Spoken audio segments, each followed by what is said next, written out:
24h sur 24, 7 jours sur 7, vous écoutez Radio Grand Lac sur le 92.1 FM. C'est une autre histoire. Revivez des grands événements dans la chronique de Julien sur Radio Grand Lac. Et nous terminons le cycle de ces émissions du vendredi 3 mars. Bonjour à toutes et à tous, à ceux qui nous rejoignent, à celles et ceux qui nous rejoignent. Après avoir eu Christiane Brunet, vice-présidente du département pour le quart d'heure savoyard, après avoir eu notre ami André Granger d'aider le prince de Saint-Simon dans Vu autrement avec Jérôme, c'est maintenant le tour de Julien pour son émission mensuelle C'est une autre histoire. Il nous parle d'un événement qui s'est passé dans l'histoire du monde le même mois que le mois de mars. Ça va, Julien? Ça va. Émission mensuelle en direct. En direct, tout à fait, en direct. Il y a une très bonne ambiance sur le plateau de Radio Grand Lac. Heureusement que c'est pas filmé. Hein. Heureusement qu'il y a le son et pas l'image. C'est l'amitié, c'est la bonne humeur, c'est le partage, c'est la convivialité et c'est la joie vraiment d'animer ces émissions sur Radio Grand Lac, 92.radiograndlac.com. Julien, aujourd'hui, on va aller faire un petit tour en Égypte, je crois. C'est ça. Mais pas seulement. Mais pas seulement. On va aller du côté du sud-ouest, on va aller à Grenoble, on va aller surtout aller à Paris. Et puis aussi, bien sûr, en Égypte, puisque le thème de l'émission d'aujourd'hui, c'est la vie incroyablement riche de Jean-François Champollion, Et Champollion qui n'est pas comme lycée de Grenoble, qui est avant tout un homme. Avant tout un homme, qui est quand même rien de moins que le père de l'égyptologie. C'est lui qui a créé cette science grâce à une découverte qui est vraiment fondamentale dans l'histoire de l'humanité, qui est le déchiffrage de hiéroglyphes. Il faut s'imaginer que pendant plus de 1500 ans, bien sûr, on avait des copies des textes qui étaient sur les monuments, mais on ne savait pas à quoi ils correspondaient. Ce que ça voulait dire. C'est ça. Et c'est lui qui a réussi à remettre à jour toute une civilisation qui s'est étendue sur 25 siècles. Enfin, c'est fondamental dans l'histoire il y a toujours, dans la connaissance du monde. Même maintenant, en 2023, il y a toujours un peu cette passion pour l'histoire ancienne de l'Égypte, pour les pyramides, pour ces temples le long de la vallée du Nil. Il y a toujours un peu une admiration, une incompréhension pour avoir fait ces pyramides, le Sphinx, etc. etc. C'est incroyable avec des moyens de l'époque, c'est-à-dire quasiment rien. C'est-à-dire qu'ils n'avaient même pas de compas et d'équerre.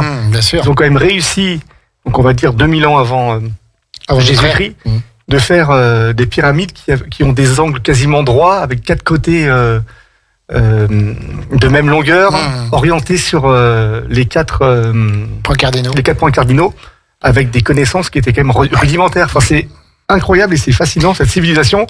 Et comme elle perdure encore les peuples de l'Antiquité n'ont rien d'antique. Justement, ils étaient bien plus modernes au niveau technologie et tout que ce qu'on peut faire maintenant, peut-être. Oui, c'est clair. Des véritables génies, oui. Tout à fait. Julien, écoute, on t'écoute justement à 13h04 pour nous parler de Jean-François Champollion, père de l'égyptologie. Bonjour Jean-Pierre. On dit également bonjour à Sandra qui est à côté, qui nous écoute. Qui n'est pas très loin. J'espère qu'elle ne va pas s'endormir cette fois-ci. Ah oui, ce serait bien. Et bonjour bien sûr à tous les auditeurs de Radio Grand Lac. Aujourd'hui, déjà 23e émission de l'émission C'est une autre histoire, consacrée à un événement historique, comme tu l'as dit Jean-Pierre, en lien avec le mois en cours. Donc le mois dernier, nous avons évoqué la bataille de Stalingrad, au mois de février, tournant majeur de la Seconde Guerre mondiale. Et aujourd'hui, bien sûr, on change de registre, puisque nous allons évoquer la vie tellement riche d'un des plus grands savants français, Jean-François Champollion, mort il y a 191 ans, quasiment 191 ans, quasiment jour pour jour. C'était le 4 mars 1832. Alors Champollion, ce nom est synonyme à lui seul d'une science qu'il a lui-même créée et qui a permis la connaissance de la civilisation égyptienne, dont les premiers fondements datent du 4e millénaire avant Jésus-Christ. C'est vraiment les tout débuts de la civilisation égyptienne. C'est environ 3500 ans avant JC. Mais on va se poser la question, qui était Jean-François Champollion? Comment est-il parvenu à déchiffrer les hiéroglyphes, qui est probablement la plus importante découverte scientifique et historique de l'époque moderne? C'est ce que nous allons voir dans quelques instants, d'autant plus que Champollion, en fait, il a une importance particulière dans notre région, puisqu'il passa une partie de sa vie, à quelques kilomètres d'ici, à Grenoble. Tu as parlé du lycée Champollion. Eh bien, effectivement, il a enseigné et vécu à Grenoble.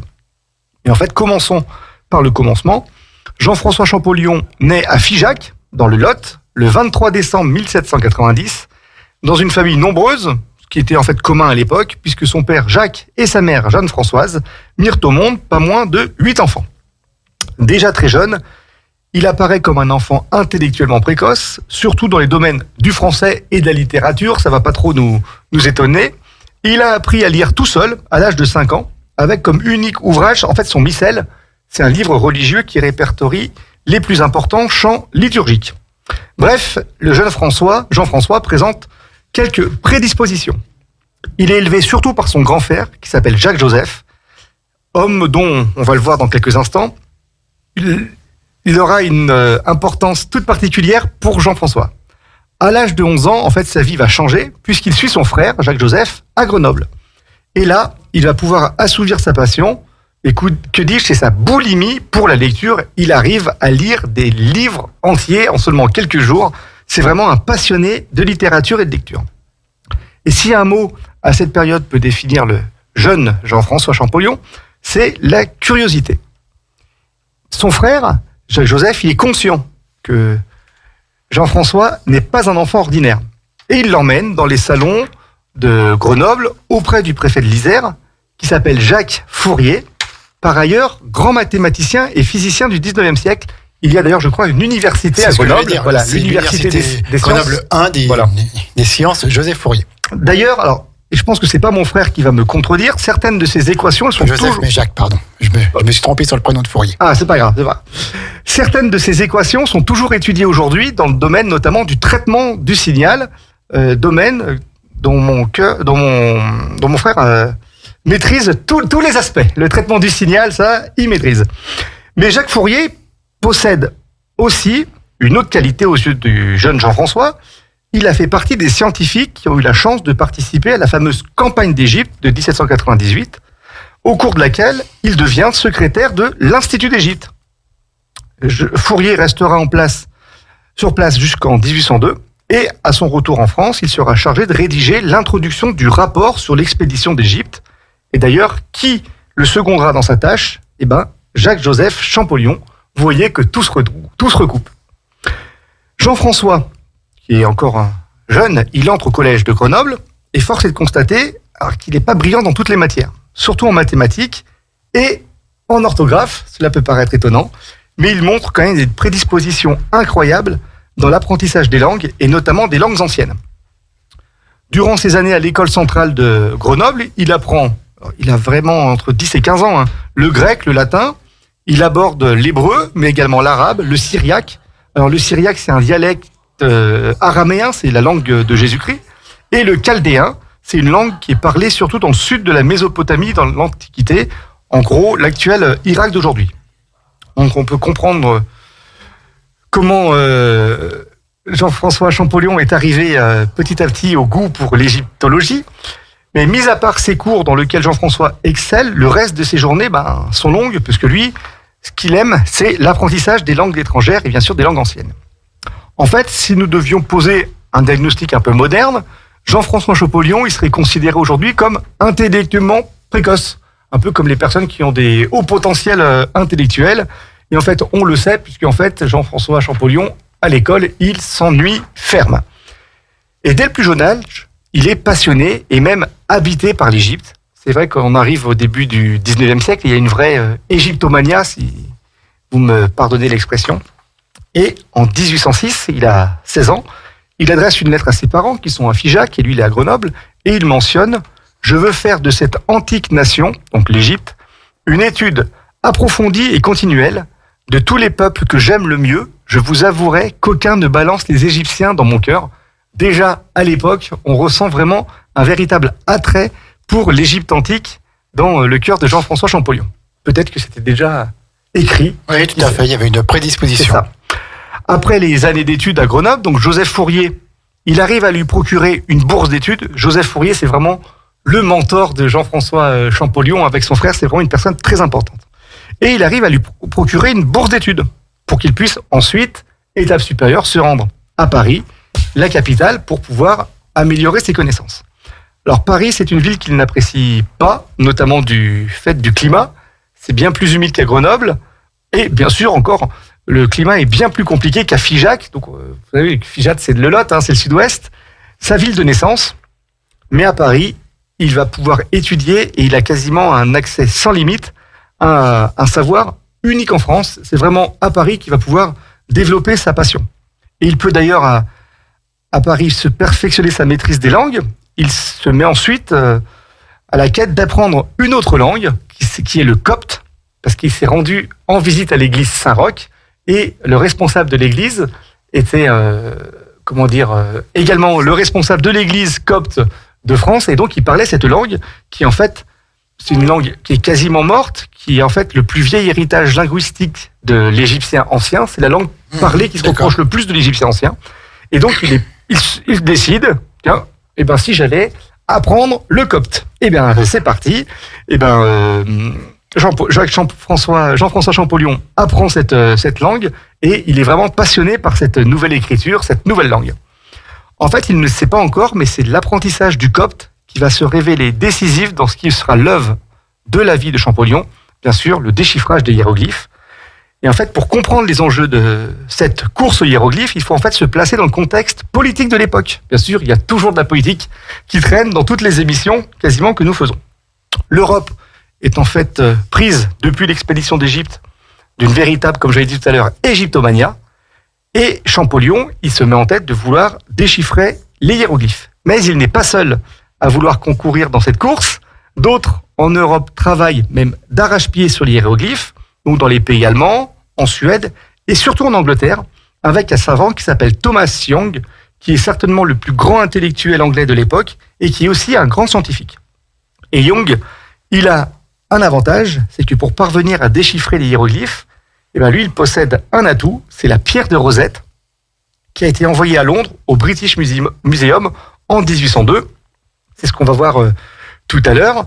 On va parler certainement après la pause musicale de la pierre de Rosette, qui est d'ailleurs bien plus qu'une pierre, c'est vraiment quelque chose qui est fondamental. Qui est fondamental.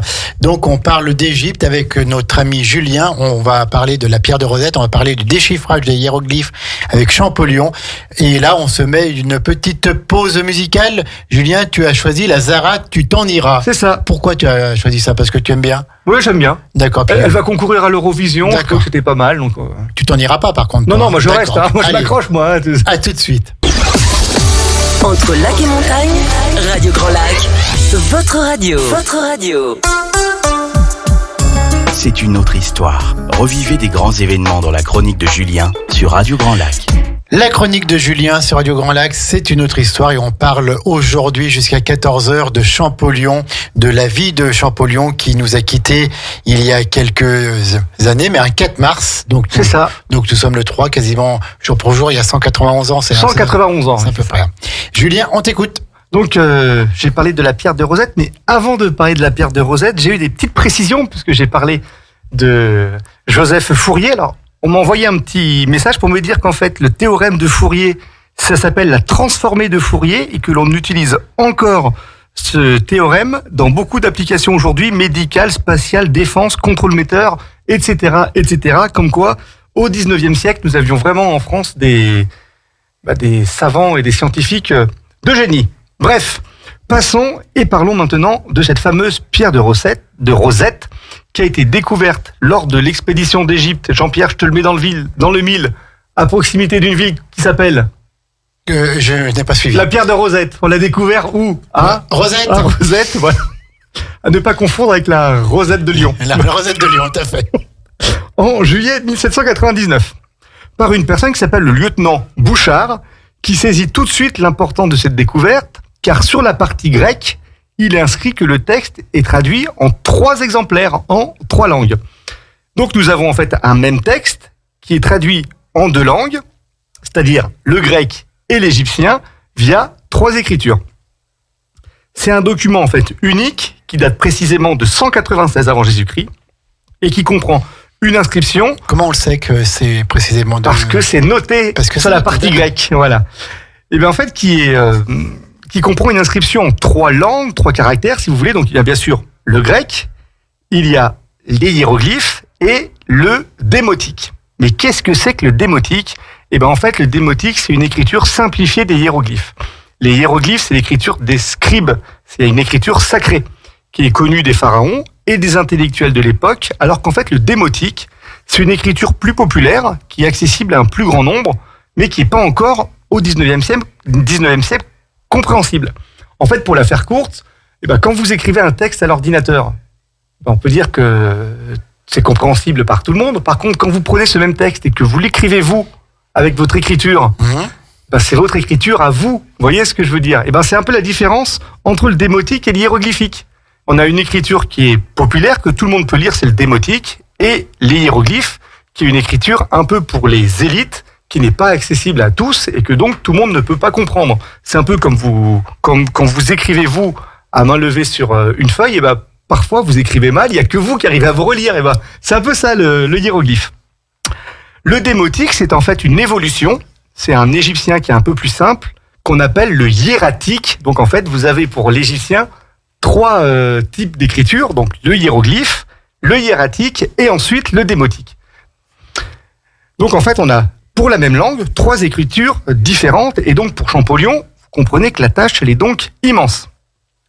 L'original de la pierre de Rosette, on l'a vu, il est exposé à Londres, mais bien sûr, il y a des copies qui sont envoyées dans divers pays, et donc Jean-François Champollion, il aura accès à une de ces copies.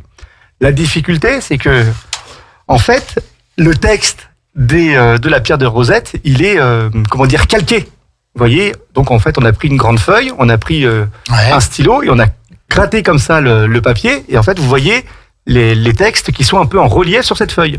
Le problème, c'est que les textes sont à l'envers. Donc, il faut recopier les textes à l'endroit, parce que, en fait, ce sont des copies comme un papier calque, en fait. Vous voyez ? Voilà. Jean-Pierre, tu m'as l'air dubitatif. Quand tu fais un calque, quand tu fais du papier calque, tu recopies, et après, si tu veux recopier sur une feuille, en fait, l'écriture est à l'envers. Donc, il faut reprendre à l'endroit. Voilà. Si Jean-Pierre ne comprend pas, on est mal. Et donc, Jean-François Champollion, après avoir retranscrit les textes de la pierre de Rosette, il va pouvoir étudier ces textes et avancer dans ses travaux. Et Champollion, il a une intuition, comme Jung, que c'est en fait de l'écriture démotique que viendra le déchiffrement des hiéroglyphes. Les Champollion, ce sont de fervents républicains, et ils sont obligés, à la chute de Napoléon, de quitter Grenoble, et donc de quitter tous leurs travaux, et de retourner à Figeac. C'est ce qu'on appelle l'exil de Figeac. Et donc, pendant quelques semaines, fini les recherches. Alors, pourquoi est-ce que je vous dis ça ? Puisque vous connaissez un peu le tumulte des années napoléoniennes, avec les 100 jours, le départ de l'empereur, le retour des rois, et donc il fallait pas forcément être républicain à la chute de Napoléon. Mais heureusement, Jacques-Joseph parvient, du fait de ses connaissances parisiennes, à obtenir un poste dans la capitale, et donc à permettre à Jean-François de retourner à Grenoble pour enseigner. Donc Jacques-Joseph, c'est vraiment aussi une personne qui aura une importance fondamentale dans l'histoire de Jean-François Champollion. Et c'est ici qu'il reçoit de son frère une nouvelle, en fait, qui est peu rassurante pour lui. Jung, il avance, et il avance même très vite, parce qu'il aurait, croit-on, réussi à déchiffrer des cartouches royaux. Si vous connaissez un peu les hiéroglyphes, les cartouches, ce sont en fait les noms des pharaons égyptiens, et en fait, on les reconnaît assez facilement, puisqu'ils sont en fait entourés par une forme ovaloïde, et donc c'est comme ça qu'on reconnaît les noms des pharaons, et ce qu'on appelle des cartouches. Et nous sommes ici à la fin des années 1810, et Champollion, lui, il fulmine. Pour lui, les découvertes de son rival ne sont pas si importantes que ça, et elles ne permettent pas, surtout, de comprendre les hiéroglyphes. En fait, il a réussi à trouver que dans les cartouches, il y avait des choses un peu particulières qui se passent, mais on ne sait pas quoi.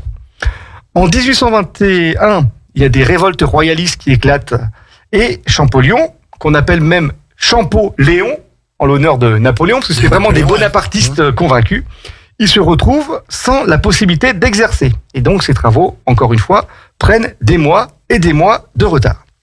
Il reçoit alors une offre de son frère, qui, encore une fois, lui propose de l'accueillir pour poursuivre ses travaux à Paris. Donc, Jean-François Champollion, il se retrouve sans emploi, hébergé grâce à son frère. Et en fait, il le sait, pour pouvoir continuer ses recherches, il ne peut pas échouer. Il doit être en fait le premier à comprendre les hiéroglyphes. Et là, c'est son orgueil qui parle. Jean-François, c'était quelqu'un de très, très orgueilleux. Et il avait pleinement conscience de sa supériorité intellectuelle. En fait, on peut dire que les docteurs en lettres nommés à l'âge de 19 ans, à l'époque, ça ne courait pas les rues. Eh ben, Jean-François Champollion, c'était ce qu'il était. Il était déjà docteur en lettres. Ça veut dire qu'il avait fait une thèse, un doctorat. Chose que l'on a aujourd'hui à 27, 28, 29 ans. Dans le meilleur des cas. Dans le meilleur des cas, voilà, c'est ça. Et donc pour cela, il va mettre en œuvre une technique, qui est une technique ancienne, pour essayer de comprendre les hiéroglyphes. Et donc, c'est ce qu'on appelle la technique du comptage. Et en fait, grâce à une copie de la pierre de Rosette, il va en fait compter les signes. Et le résultat, il est simple. En fait, on a 86 mots dans la version grecque et on a 1400 caractères dans la version hiéroglyphe. Donc, dans son esprit, il y a une idée qui émerge. En fait, les hiéroglyphes sont à la fois phonétiques, c'est-à-dire qu'ils donnent un son, c'est-à-dire la lettre A donne le son A, voilà, mais également idéographiques, c'est-à-dire que chaque signe correspond aussi à une idée, comme le chinois. Est-ce que c'est clair, Jean-Pierre ? Oui, ça le devient un petit Voilà. peu là. Et donc, les hiéroglyphes, c'est un mélange des deux. Vous pouvez avoir des symboles qui symbolisent un son, vous pouvez avoir un symbole qui symbolise une idée, et parfois, vous avez même des symboles qui symbolisent les deux. Donc, vous constatez que le chantier, il est colossal, mais déjà, Champollion, avec cette intuition, il avance. On l'a vu, Champollion, durant sa jeunesse, il a dévoré les ouvrages, et il s'est passionné très tôt pour l'Égypte. Et en fait, la pierre de Rosette, elle date du début du 2e siècle avant Jésus-Christ. Et donc de la période qu'on appelle ptolémaïque, c'est-à-dire une Égypte sous influence grecque. Et donc ça peut aider, puisque Champollion maîtrise parfaitement le grec. L'alphabet grec et l'égyptien, en fait, ils n'ont pas grand-chose en commun. Pourtant, il a fallu, pour la dynastie qu'on appelle des Ptolémées, en fait, les Ptolémées, ce sont des généraux de Alexandre le Grand qui se sont partagés à sa mort son territoire. Et donc la dynastie des Ptolémées ont eu l'Égypte. Et donc, pour les Ptolémées, il fallait s'ancrer dans le quotidien des populations. Bah alors, comment faire pour faire coïncider deux langues et deux écritures différentes ? Eh ben, en fait, les Ptolémées, ils ont intégré de l'alphabet grec au hiéroglyphe.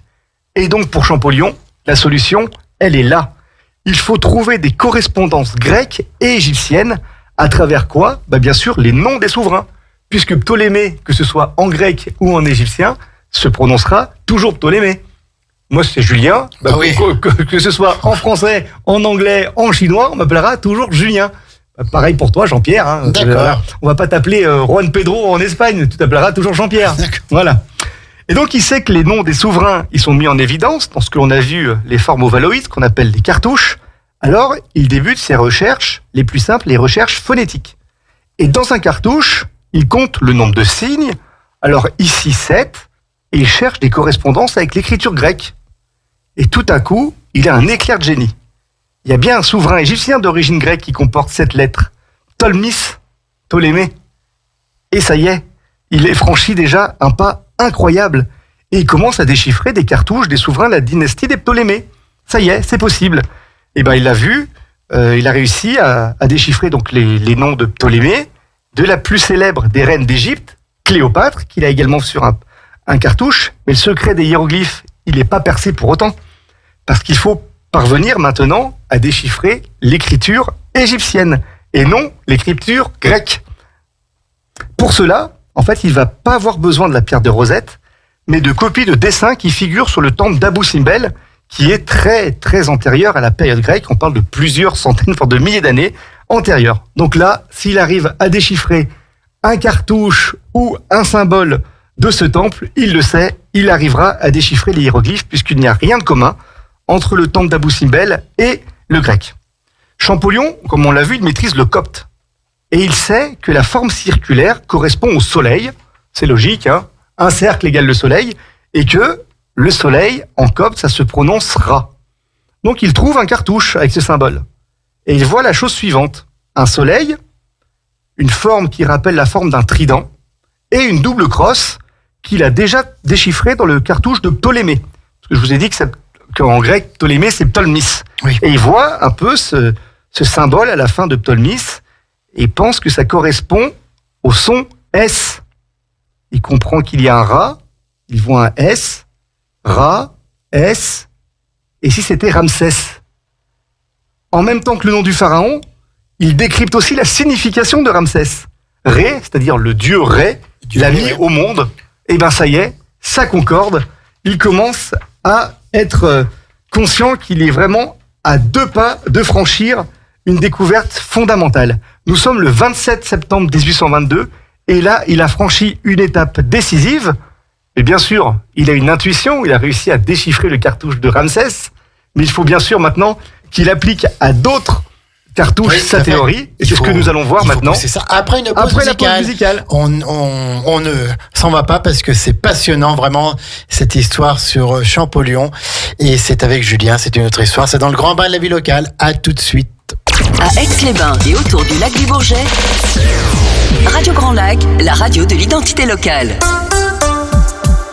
C'est une autre histoire. Revivez des grands événements dans la chronique de Julien sur Radio Grand Lac. La chronique de Julien que l'on suit ce matin avec passion, avec intérêt vraiment, puis il nous parle de l'égyptologie de Champollion. Julien, à toi tout de suite, on a hâte.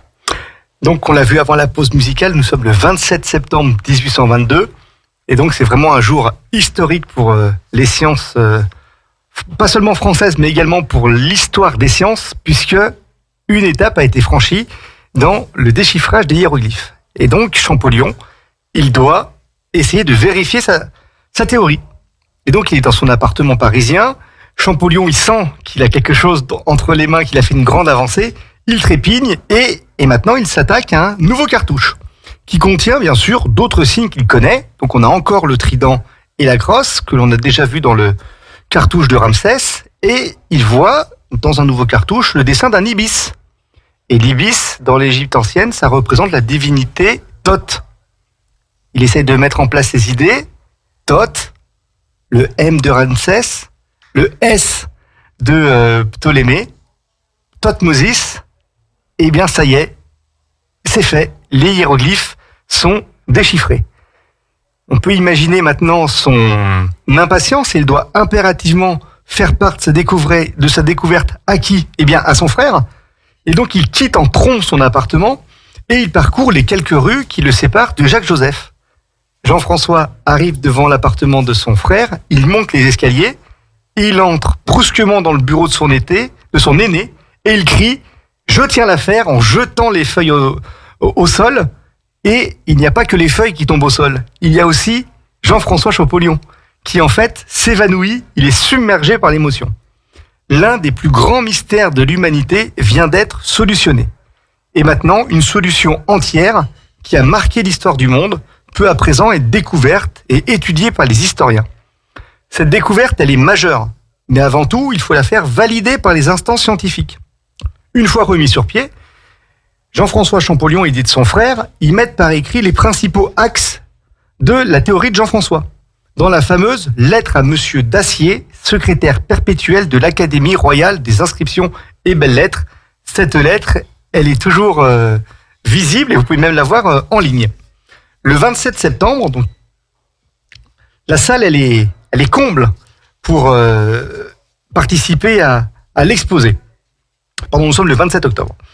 Thomas Young, il est également présent, en fait un peu par hasard ce jour, parce qu'il devait participer à une autre conférence, mais quand il entend que un Français jeune a soi-disant déchiffré les hiéroglyphes, il ne veut pas manquer ça.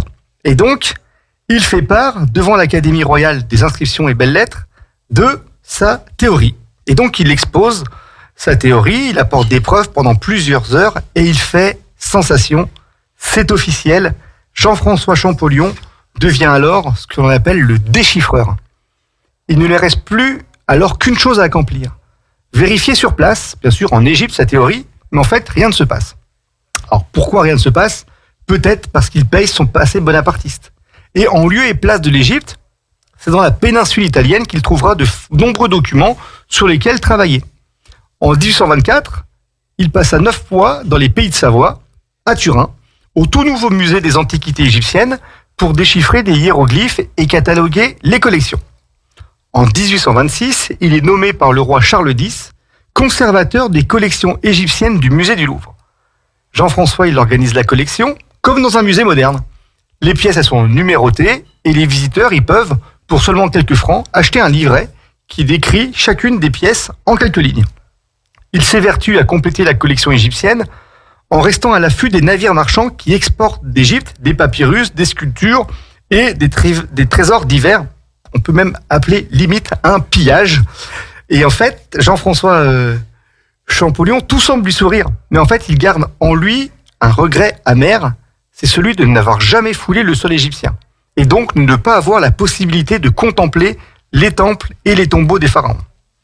aucune expédition française n'est au programme, mais le duc de Toscane d'alors, qui est vraiment un amoureux des arts et de l'antiquité égyptienne, veut monter une grande expédition scientifique. Pour Jean-François Champollion, il n'a qu'une idée en tête, en faire partie, et il fait bien sûr appel à ses soutiens, à ses réseaux, et bien sûr au réseau de son frère pour participer à cette expédition. En 1828, les financements sont là, et 2 navires quittent l'Europe pour rejoindre l'Égypte. Et bien sûr, Champollion est nommé chef de l'expédition. Nous sommes le 18 août 1828, et il foule enfin le sol égyptien, et pour lui, c'est une véritable révélation. Cette mission, elle va durer 17 mois.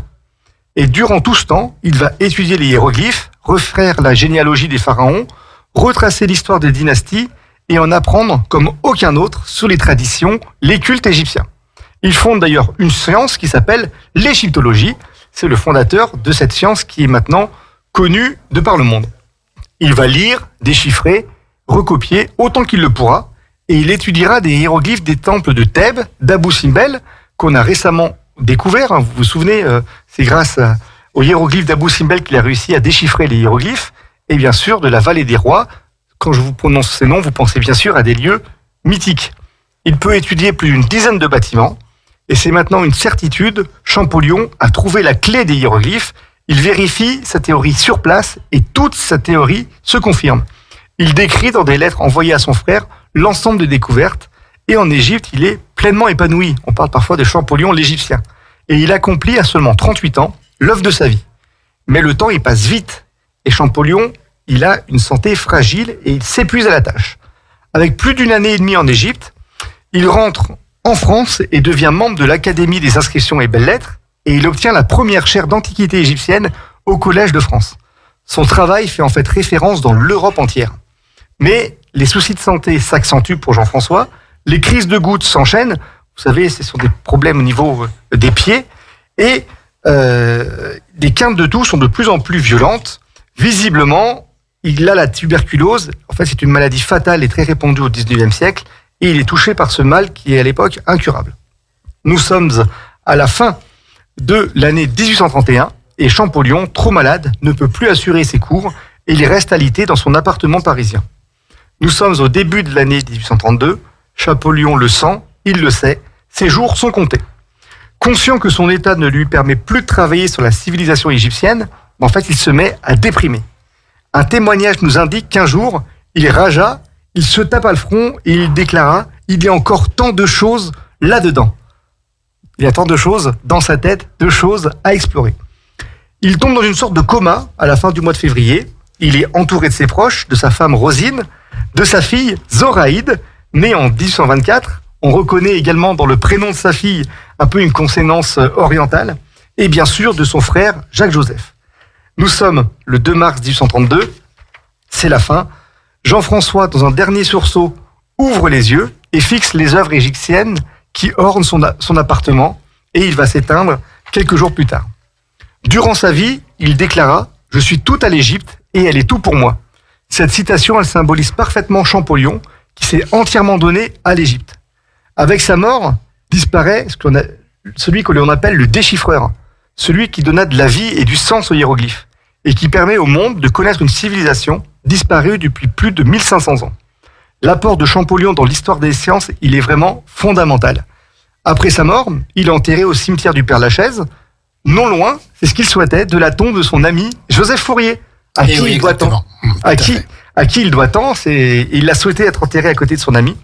Et d'ailleurs, si un jour vous avez l'occasion d'arpenter les allées du cimetière du Père-Lachaise, peut-être rencontrerez-vous, dans ce qu'on appelle la 18e division, sa sépulture que l'on peut facilement reconnaître, car elle est surmontée d'un obélisque égyptien. Dessus, c'est marqué Champollion, et vous avez un obélisque. Ce savant, qui est probablement... Il aurait sa place au Panthéon, quand même, ce Jean-François Champollion. Moi, je pense que c'est une personne qui aurait droit à sa place dans ce lieu, aux grands hommes de la patrie reconnaissante, Jean-François Champollion. Ah oui. Pour la France, mais pour l'humanité tout entière. Oui, tout à fait. Ce savant, qui est probablement l'un des plus grands scientifiques et des plus grands linguistes de l'histoire, il figure au Panthéon, justement, des plus éminents scientifiques de l'histoire contemporaine. Et d'ailleurs, certains, pour rendre hommage à l'homme et à son apport, comme tu l'as dit Jean-Pierre, veulent que Jean-François Champollion soit inhumé au Panthéon. Mais ça, pour le moment, ce n'est pas à l'ordre du jour. Ça dépend du président de la République. C'est ça. Et il y a des petites querelles, puisqu'il faut parfois ne pas avoir eu de lien avec, je sais pas comment dire, mais c'est beaucoup des personnes qui sont postérieures à la Révolution française, des personnes qui sont enterrées. Et c'est vrai que Jean-François Champollion, ayant eu un passé un peu bonapartiste, ça pourrait être compliqué la tâche, mais je pense que c'est vraiment des polémiques qui sont derrière nous, et c'est vraiment une personne qui aurait vraiment le droit et le mérite d'être enterrée sous ce temple de ce qu'on appelle, bien sûr, aux grands hommes, la patrie reconnaissante. De nombreux établissements lui rendent hommage, portent le nom de Champollion, dont un prestigieux lycée à Grenoble, ville où il a vécu et enseigné durant de nombreuses années. L'année dernière, à l'occasion du bicentenaire du déchiffrage des hiéroglyphes, de nombreuses expositions étaient organisées à Grenoble, à Paris, à Figeac, sa ville natale, qui possède ce qu'on appelle la place des Écritures. Et en fait, c'est une reproduction monumentale au sol de la pierre de Rosette. Vous pouvez marcher autour, vous pouvez essayer de voir, c'est extraordinaire. Vous aurez aussi, si vous allez à Figeac, l'occasion de visiter le musée Champollion, qui est consacré à l'histoire des Écritures, et peut-être trouverez-vous les clés pour déchiffrer d'autres inscriptions mystérieuses, comme le disque de Phaistos, qui date de la civilisation minoïenne en Crète. C'est un 33 tours, en 78 tours. En 1600 avant Jésus-Christ. Mais ça, bien sûr, Jean-Pierre, c'est une autre histoire. Merci Julien pour cet exposé brillant comme à chaque fois sur Champollion, l'égyptologie. On marque une dernière pause musicale et on te retrouve pour quelques petites questions si tu en es d'accord. Pas de problème. On y va, on continue avec Patrick Fiori, c'est parti. Rien à voir avec Patrick Fiori, ok, pas de problème. Mais bon voilà, c'est comme ça. À tout de suite. Radio Grand Lac, à Aix-les-Bains et autour du lac du Bourget, votre radio. C'est une autre histoire. Revivez des grands événements dans la chronique de Julien sur Radio Grand Lac. Julien, on est de retour sur Radio Grand Lac 92.1, radiograndlac.com pour ton émission C'est une autre histoire. Donc tu nous as parlé de Champollion aujourd'hui. Ah, c'était bien, hein? C'était super. On a appris beaucoup de choses parce que voilà, on entend parler de Champollion, de la pierre de Rosette, mais on n'avait pas vraiment compris comment il avait pu déchiffrer les hiéroglyphes grâce à cela. Alors, justement, une des clés du déchiffrage des hiéroglyphes, c'est la pierre de Rosette, donc qui n'est pas de Lyon, hein, comme tu voulais dire. Du tout. Qui n'est pas de Lyon, mais de Rosette, qui est où En Égypte. En Égypte. C'est à l'ouest du delta du Nil. D'accord. Alors, quelle est sa signification à cette fameuse pierre de Rosette ? Sur la pierre de Rosette, en fait, comme je l'ai dit, figure le décret de Memphis. Alors Memphis, rien à voir avec la ville d'Elvis Presley. Dans le Tennessee, non, rien. C'est une ville en Égypte où le roi Ptolémée V, il a édicté ce décret. Et donc on connaît la date, c'est le 27 mars 196 avant Jésus-Christ. D'ailleurs, on aurait pu parler de la pierre de Rosette. Aujourd'hui, ça tombe bien parce que nous sommes en mars. Oui. Donc le 27 mars 196. Et donc ce décret, il mentionne les modalités du culte du nouveau souverain. En fait, comme de nombreux souverains dans l'Antiquité, Ptolémée V était à la fois roi, mais il était aussi divin. Un peu comme les souverains romains. Vous voyez, ils étaient à la fois empereur et Dieu. Mais je te rappelle quand même que le roi de France était lieutenant de Dieu sur terre. Il tenait lieu de Dieu sur terre. Hein. Tout à fait. Et donc, dans ce décret de Memphis, il organise le culte que les Égyptiens doivent lui rendre. Mais en fait, rendez-vous compte que l'officier qui est à l'origine de la découverte de la pierre de Rosette, c'est Pierre-François Xavier Bouchard, et pas Gérard Bouchard, pour faire allusion à sketch de Jean-François Derek. D'accord, on passe. Qui, par chance, lui, cet officier, il comprend le grec. Et il sait que cette découverte, il peut avoir une portée inédite. Bouchard, c'est un militaire de carrière. Il a été fait prisonnier des Anglais à 3 reprises lors des guerres d'Espagne et du Portugal. Il a été capturé à 2 reprises par les Ottomans en Égypte. C'est un militaire qui a pas mal bourlingué. Lors de l'épisode des 100 jours, il se rallie comme beaucoup à Napoléon. Puis il est nommé lors de la Restauration comme ingénieur militaire aux fortifications dans le nord de la France. Et cet officier, qui est indirectement lié à l'une des plus grandes découvertes de l'histoire, il meurt de maladie en 1822. On peut dire que parfois les grandes avancées proviennent aussi d'anonymes. Certainement. Parce que c'est vrai qu'on connaît beaucoup Champollion. Mais moins Bouchard. Et pourtant, c'est lui qui est un peu à l'origine de l'égyptologie. La pierre de Rosette, en fait, elle aurait très bien pu finir comme stèle servant à la fortification d'une cité égyptienne durant la campagne d'Égypte. Parce qu'en fait, je vous la fais courte, mais les Français prennent pied en Égypte, ils établissent des fortifications autour de villes anciennes, et donc ils font des terrassements. En faisant ce terrassement, ils tombent sur la pierre de Rosette, et en fait, on a de la chance, c'est que l'officier qui était de garde à ce moment-là, il arrive à lire le grec. Il se rend compte qu'il y a quelque chose. Si ça avait été un autre officier, il aurait vu 3 écritures qu'il ne connaît pas. Il aurait dit prenez la pierre et faites-moi un mur, quoi. Puis parfois, ça s'appelle aussi le destin. Voilà. Et donc, on peut dire que le hasard a vraiment du bon. Mais aujourd'hui, la pierre de Rosette, elle fait aussi l'objet d'une bataille. Alors, aujourd'hui, la bataille est plus symbolique que militaire. Parce que les autorités politiques et scientifiques égyptiennes réclament sa restitution aux Anglais. Comme je l'ai dit, la pierre de Rosette, elle est au British Museum depuis 1802. Et les Anglais, eux, ne sont pas disposés à organiser son retour sur ces terres. Sur ces terres SES, c'est les terres d'origine de la pierre de Rosette, c'est-à-dire l'Égypte. Comme ils ne sont pas disposés à rendre la frise des Panathénées, vous savez, les Grecs demandent que l'on restitue les frises des Panathénées. En fait, c'est les frises du Parthénon, qui sont aussi au British Museum. Et les Anglais veulent garder ces œuvres pour eux. En fait, l'histoire peut aussi, comme c'est souvent le cas, faire l'objet de luttes politiques et de luttes diplomatiques. Et donc, on voit encore dans le débat actuel de la restitution des œuvres d'art au pays d'origine, là, on est en plein dedans, puisque les Égyptiens réclament cette pierre de Rosette qui, pour eux, fait partie du patrimoine égyptien. Ils vont l'avoir ou pas ? Je ne pense pas. Non, je ne pense pas. Et les Britanniques vont pas la lâcher comme ça. Ils vont pas lâcher comme ça. C'est vraiment une des pièces maîtresses du British Museum. Le musée est vraiment immense. Bien sûr. Et d'ailleurs, pour la petite histoire, la pierre de Rosette, c'est vraiment un symbole de la victoire anglaise sur les troupes françaises en Égypte, puisque sur le côté, en fait, la pierre de Rosette, c'est vraiment une pierre imposante. Elle est assez épaisse. Et le roi de l'époque a fait graver en anglais prise en Égypte sur les armées françaises. Donc il y a vraiment encore une inscription. Voilà, c'est vraiment un symbole de la défaite de Napoléon en Égypte. Ils sont presque plus contents d'avoir ça, de l'avoir piqué aux Français, plutôt que le fait que ça représente la pierre de Rosette. Ouais, c'est ça.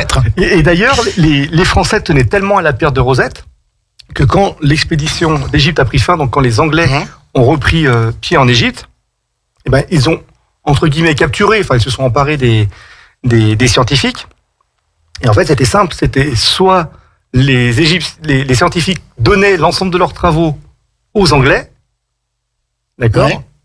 Et en fait, les scientifiques ont négocié, ils ont dit, prenez la pierre de Rosette et on garde nos travaux pour nous. Et donc, les Anglais qui étaient conscients que cette pierre était vraiment unique et fondamentale, ils ont juste pris la pierre de Rosette, ils ont pris aussi d'autres travaux, mais la majeure partie des travaux des scientifiques français ont pu aller après aller à Paris, et c'est comme ça qu'on a un peu commencé à découvrir ce que j'ai dit, l'égyptomania, parce que c'était vraiment une mode à l'époque. On pouvait même s'habiller à la mode égyptienne. C'était vraiment un apport considérable, et c'est un peu grâce à Napoléon qu'on doit bien sûr la découverte, la découverte de l'Égypte. Oui, et puis l'égyptologie, par contre, c'est l'Égypte. C'est ça. Et Champollion, bien sûr, qui est vraiment le père fondateur de l'égyptologie et qui a fait une découverte, mais incroyable. Aujourd'hui, ça nous paraît presque commun de se dire on connaît l'histoire de l'Égypte, mais c'était une civilisation qui a marqué l'histoire du monde, qui s'établit sur plus de 2500 ans et que l'on connaissait très peu en fait de l'Égypte à l'époque, au 19e siècle, au début du 19e siècle. On connaissait surtout les bâtiments, les pyramides, mais on ne connaissait pas leur signification. Pourquoi des pyramides ? Maintenant, grâce aux hiéroglyphes, on sait que ce sont des sépultures de pharaons, de rois, et que c'est un symbole. C'est le symbole de l'Égypte. Et puis le hiéroglyphe maintenant.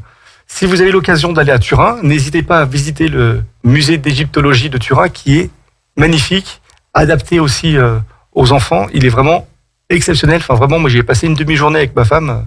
Avec Marion. Il faut bien que j'en parle à toutes les visites. Que l'on salue, que l'on embrasse. Qui nous écoute.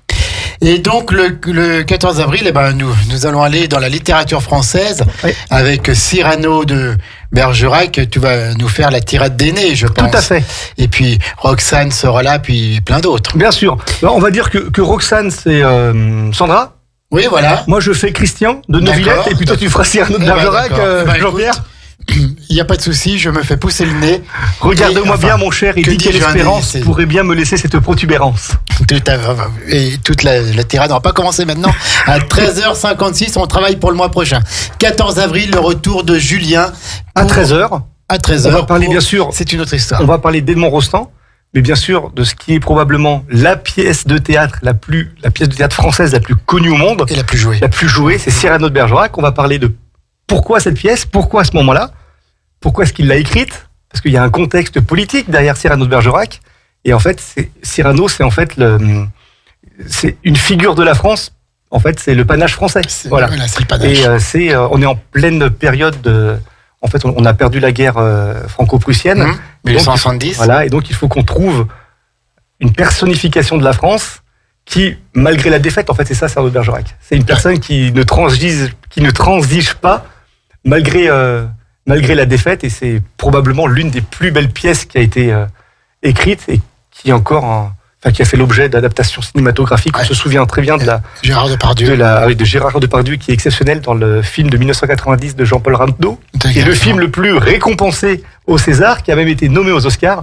Et c'est vraiment une période clé de la culture française. Edmond Rostand, Cyrano de Bergerac, on va voir tout ça. Le 14 avril à 13h. Oui. Et d'ailleurs, allez, petite anecdote. Donc nous sommes à la première de Cyrano de Bergerac. Il y a quelque chose comme 20 ou 22 rappels. Les gens sont vraiment debout. On peut pas s'imaginer l'importance du théâtre de l'époque. Bien sûr. Aujourd'hui, c'est un loisir. Il n'y avait pas de cinéma. Il n'y avait pas de cinéma. Et à l'époque, les gens, pour se divertir, ils allaient au théâtre. Ça coûtait parfois pas très cher. On n'était pas très bien placés. Mais bref, c'était vraiment un moment de communion et de rencontre. Des théâtres à l'époque à Paris, il y en avait partout. Et le soir de la première, donc Edmond Rostand, qui pensait faire un four, en fait, il avait tellement peur, parce que vous vous rendez compte, il faut tenir 5 actes avec des verres, donc c'est vraiment quand même pas accessible. Et il est dans sa loge, et il y a un ministre qui vient le voir et qui lui remet sa propre Légion d'honneur. Et il lui dit: Monsieur Rostand, je prends juste de l'avance. Et déjà, le premier jour, les gens avaient compris que cette pièce n'était pas comme les autres, et elle allait changer l'histoire de phénomène dans la littérature française. On en parle le 14 avril. Merci Julien. Maintenant, on laisse libre cours à la playlist musicale de Radio Grand Lac, 92.1, radiograndlac.com. C'est votre radio autrement, c'est votre radio de cœur, c'est la radio de l'identité locale, c'est le grand bain de la vie locale. Vous êtes de plus en plus nombreux à plonger avec nous, et venez, on est bien à Radio Grand Lac. Julien, bientôt maintenant. Eh ben, on voit le mois prochain. Eh ben, d'accord, ok. Aucun problème. Et puis on va parler de romantisme. Puis je sais que toi t'es un grand romantique, Jean-Pierre, donc comme ça, on pourra avancer. Ça va être bien. Ça va être superbe. On a hâte. Bon après-midi à toutes et à tous sur le 92.1 radiograndlac.com. Radio Grand Lac 92.1, le grand bain de la vie locale.